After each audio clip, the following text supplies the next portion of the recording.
Durant la fin des années 1940, des chercheurs russes ont gardé 5 personnes éveillées pendant 15 jours en utilisant un gaz expérimental basé sur des stimulants. Ils étaient enfermés dans un environnement scellé afin de pouvoir contrôler leur consommation d'oxygène de manière à ce que le gaz ne les tue pas, étant donné qu'il était toxique à partir d'une concentration élevée. Cela a eu lieu avant l'invention des caméras en circuit fermé. Ils n'avaient donc que des microphones et des fenêtres de verre épais d'une douzaine de centimètres en forme de hublot qui permettaient de les surveiller. La chambre était équipée de lits d'appoint sans literie, de l'eau courante et de toilettes, et contenait des livres et suffisamment de nourriture sèche pour qu'ils puissent tenir à 5 pendant plus d'un mois. Les sujets de test étaient des prisonniers politiques jugés ennemis de l'État durant la Seconde Guerre mondiale. Tout s'est bien passé pendant les 5 premiers jours. Les sujets ne se plaignaient que rarement, car on leur avait promis qu'ils seraient libres s'ils acceptaient de subir le test et de ne pas dormir pendant 30 jours, bien que la libération fût hors de question. Leurs conversations et leurs activités étaient surveillées, et on a pu noter qu'ils ne parlaient que d'accidents de plus en plus traumatisants dans leur passé, le ton de la conversation devenant beaucoup plus sombre après le 4e jour. Au bout de 5 jours, ils ont commencé à se plaindre à propos des circonstances et des événements qui les avaient menés là où ils se trouvaient et à montrer des signes de paranoïa sévères. Ils ont arrêté de se parler et, à la place, se sont mis à parler au microphone et au miroir sans teint des hublots. Curieusement, ils semblaient penser pouvoir gagner la confiance des expérimentateurs en se retournant contre leurs camarades. Les chercheurs ont tout d'abord supposé qu'il s'agissait d'un effet du gaz. Après 9 jours, le premier d'entre eux a commencé à crier. Il courait sur la longueur de la chambre en hurlant à plein poumon pendant 3 heures sans discontinuer, et ensuite essayait de ne pas s'arrêter, mais il n'arrivait qu'à produire de temps à autre de petits couinements. Les chercheurs ont pensé qu'il s'était déchiré les cordes vocales. Le plus surprenant dans ce comportement, c'est la manière dont les autres sujets ont réagi. Ou plutôt, n'ont pas réagi. Ils ont continué à murmurer à l'intention des microphones jusqu'à la seconde où les cris ont commencé. 2 des captifs, qui ne criaient pas, ont alors désossé les livres, ont enduit toutes les pages avec leurs propres excréments et les ont collés sur le verre des hublots. Les cris se sont rapidement arrêtés. Les murmures adressés au microphone également. 3 jours se sont écoulés. Les chercheurs vérifiaient les micros chaque heure pour être sûrs qu'ils fonctionnaient, car ils pensaient qu'il était impossible que 5 personnes enfermées dans une pièce ne produisent aucun son. La consommation d'oxygène dans la chambre indiquait qu'il devait être tous les 5 en vie. En fait, elle correspondait à la quantité d'oxygène que 5 personnes consommeraient pendant un exercice physique extrêmement ardu. Le matin du 4e jour, les chercheurs ont fait quelque chose qu'ils avaient dit qu'ils ne feraient pas pour obtenir une réaction des captifs. Ils ont utilisé l'interphone de la chambre, espérant provoquer une quelconque réponse des détenus. Ils avaient peur qu'ils soient morts ou dans un état végétatif. Ils ont annoncé « Nous allons ouvrir la chambre pour tester les microphones. Restez loin de la porte et allongez-vous sur le ventre, par terre, où vous serez abattu. Si vous respectez ces règles, l'un de vous gagnera sa liberté. » À leur grande surprise, ils ont entendu une seule phrase prononcée d'une voix calme. « Nous ne voulons plus être libérés. » Des débats ont éclaté entre les chercheurs et les forces militaires qui finançaient le projet. Comme il était impossible d'obtenir d'autres réponses en utilisant l'interphone, il a finalement été décidé que la porte de la chambre serait ouverte à minuit le 15e jour. La chambre a été vidée du gaz stimulant et remplie avec de l'air frais, et des voix provenant des micros ont immédiatement commencé à protester. 3 voix différentes ont commencé à supplier, comme s'il en allait de la vie, de l'amour, de leur vie, de remettre ce gaz. La chambre a été ouverte et des soldats ont été envoyés à l'intérieur pour retrouver les sujets de test. Ils ont commencé à hurler plus fort que jamais et les soldats ont rapidement fait de même lorsqu'ils ont vu ce qui était à l'intérieur. 4 des 5 sujets étaient toujours vivants, bien que l'état dans lequel ils étaient ne fût pas qualifiable de vivant. Les rations de nourriture des 5 jours précédents n'avaient pas été touchées. Il y avait des morceaux de chair, de cuisse et de torse du sujet mort enfoncés dans le drain au centre de la chambre, le bouchant et permettant à une dizaine de centimètres d'eau de s'accumuler sur le sol.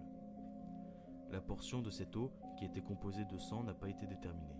Les 4 sujets survivants avaient également de grandes portions de muscles et de peau arrachées de leur corps. La destruction de la chair et les os à l'air libre sur leurs doigts indiquaient que les blessures avaient été infligées à la main, et non avec les dents comme les chercheurs l'avaient pensé au début.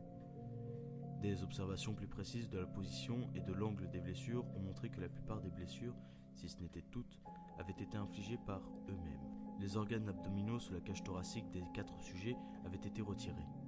Alors que le cœur, les poumons et le diaphragme étaient restés en place, la peau et la plupart des muscles attachés aux côtes avaient été arrachés, permettant de distinguer les poumons à travers les côtes. Tous les vaisseaux sanguins et les organes étaient intacts. Ils avaient simplement été retirés et posés par terre, répartis autour des corps éviscérés, mais toujours vivants, des sujets. L'appareil digestif des 4 sujets pouvait être observé en fonctionnement, digérant de la nourriture.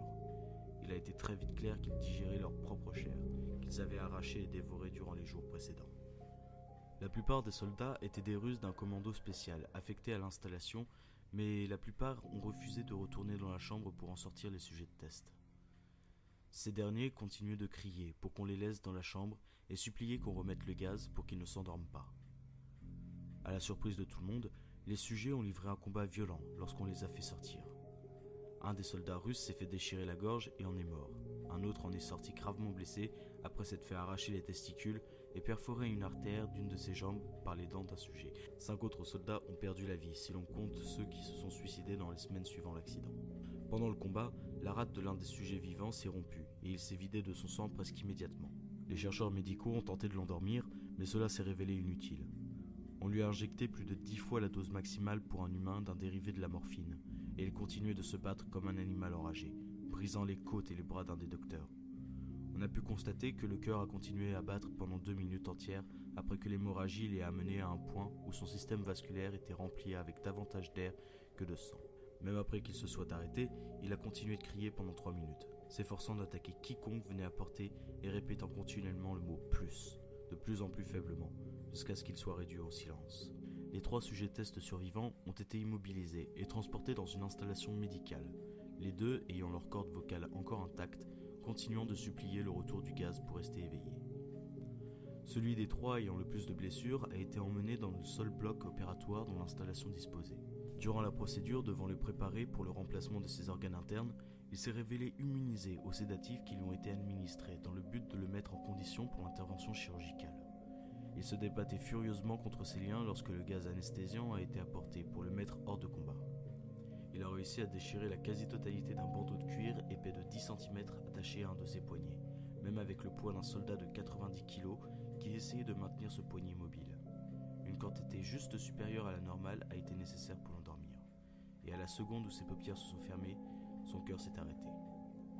Pendant l'autopsie du sujet test qui est mort sur la table d'opération, il a été révélé que son sang contenait 3 fois la concentration normale d'oxygène. Les muscles qui étaient toujours attachés à son squelette étaient affreusement déchiquetés, et il s'était brisé 9 os dans sa lutte pour ne pas être maîtrisé. La plupart à cause de la force que ses propres muscles avaient exercée sur eux. Le second survivant avait été le premier du groupe à commencer à crier. Ses cordes vocales étant détruites, il était incapable de supplier ou de protester contre l'opération, et il n'a réagi qu'en secouant violemment la tête pour montrer sa désapprobation lorsque le gaz anesthésique a été amené près de lui. Il a secoué la tête pour faire oui lorsque quelqu'un a suggéré, à contre-cœur, d'essayer l'opération sans anesthésie, et n'a pas réagi pendant les 6 heures qu'ont nécessité le remplacement de ses organes abdominaux et la tentative de les recouvrir avec ce qu'il restait de peau. Le chirurgien présidant l'intervention n'arrêtait pas de répéter qu'il devrait être médicalement impossible pour le sujet d'être encore en vie. Une infirmière terrifiée qui assistait à l'opération a affirmé qu'elle avait vu la bouche du patient former un sourire plusieurs fois, à chaque fois que ses yeux croisaient les siens. Lorsque la chirurgie a pris fin, le sujet a regardé le chirurgien et a commencé à siffler fortement, essayant de parler en se débattant. Supposant que ça devait être important, le chirurgien a demandé à ce qu'on lui apporte un crayon et un calepin, afin que le patient puisse écrire son message. Il était simple. Continuez à couper. Les 2 autres sujets tests ont subi la même intervention, tous les 2 sans anesthésie. Cependant, il a été nécessaire de leur injecter un paralysant pendant la durée de l'opération. Le chirurgien n'arrivait pas à effectuer la chirurgie pendant que les patients riaient continuellement. Une fois paralysés, les sujets pouvaient seulement suivre les médecins des yeux. Le paralysant a été éliminé de leur système après une période anormalement courte, et ils ont rapidement essayé de s'échapper. Au moment où ils ont pu recommencer à parler, ils ont commencé à demander le gaz stimulant. Les chercheurs ont essayé de leur demander pourquoi ils s'étaient infligés ces blessures, pourquoi ils avaient arraché leurs propres entrailles, et pourquoi ils voulaient de nouveau le gaz. La seule réponse qui a été donnée était « Je dois rester éveillé ». Les liens des 3 sujets ont été renforcés et ils ont été replacés dans la chambre en attendant de savoir ce qu'on allait faire d'eux. Les chercheurs, faisant face à la colère des bienfaiteurs militaires à cause de leur incapacité à atteindre le but qui leur avait été fixé, ont pensé à les euthanasier. L'officier commandant, un ancien agent du KGB, a, au contraire, vu du potentiel en eux et a voulu voir ce qui se passerait si on les replongeait dans le gaz. Les chercheurs s'y sont formellement opposés, mais leurs objections ont été ignorées. Afin de les préparer à être de nouveau scellés dans la chambre, Les sujets ont été connectés à un moniteur électroencéphalographique et leurs liens ont été renforcés pour un confinement à long terme. À la surprise générale, ils ont tous les trois arrêté de se débattre au moment où quelqu'un a laissé échapper le fait qu'on allait les remettre dans le gaz. Il était évident qu'à ce moment, ils avaient énormément de mal à rester éveillés. Un des sujets, qui pouvait parler, fredonnait d'une voix forte et sans s'arrêter. Le sujet muet appuyait ses jambes de toutes ses forces, d'abord la droite, puis la gauche, puis de nouveau la droite, afin d'avoir quelque chose sur quoi se concentrer. Le dernier sujet gardait la tête au-dessus de son oreiller et clignait des yeux rapidement. Ayant été le premier à avoir été relié à l'électroencéphalogramme, la plupart des chercheurs observaient ces ondes cérébrales avec surprise. Elles étaient normales la plupart du temps, mais affichaient parfois inexplicablement une simple ligne. C'est comme s'ils subissaient plusieurs morts cérébrales, avant que tout ne redevienne normal. Comme ils se concentraient sur le papier qui sortait du moniteur, seule une infirmière a vu ses paupières se fermer au moment où sa tête est retombée sur son oreiller. Ces ondes cérébrales se sont immédiatement muées en celles du sommeil profond, puis la ligne droite est apparue pour la dernière fois, alors que son cœur s'arrêtait. Le seul sujet restant en état de parler s'est mis à crier pour être scellé immédiatement. Ces ondes cérébrales montraient les mêmes lignes droites que celui qui était mort après s'être endormi. Le commandant a donné l'ordre de sceller la chambre avec les 2 sujets à l'intérieur, ainsi que 3 chercheurs. Un des 3 qui ont été nommés a immédiatement sorti son revolver et tiré une balle entre les 2 yeux du commandant, puis a retourné son arme contre le sujet muet, lui faisant également sauter la cervelle. Il a ensuite pointé son arme vers le sujet restant, toujours attaché au lit, tandis que le membre restant de l'équipe médicale et de recherche fuyait la pièce. « Je ne me laisserai pas enfermer là-dedans avec ces choses. Pas avec vous. Qu'est-ce que vous êtes? Je dois le savoir. » Le sujet a souri. « Est-ce que vous avez oublié si facilement? Nous sommes vous. Nous sommes la folie qui est cachée dans chacun d'entre vous, suppliant d'être libéré à tout moment dans votre esprit animal. Nous sommes ce dont vous vous cachez toutes les nuits dans vos lits. Nous sommes ce que vous réduisez au silence et à la paralysie lorsque vous rejoignez le paradis nocturne que nous ne pouvons fouler. » Le chercheur a marqué un arrêt, puis il a visé le cœur du sujet et a fait feu. L'électroencéphalogramme a alors affiché une ligne droite, tandis que le sujet s'étranglait, laissant faiblement échapper quelques mots. « Si près,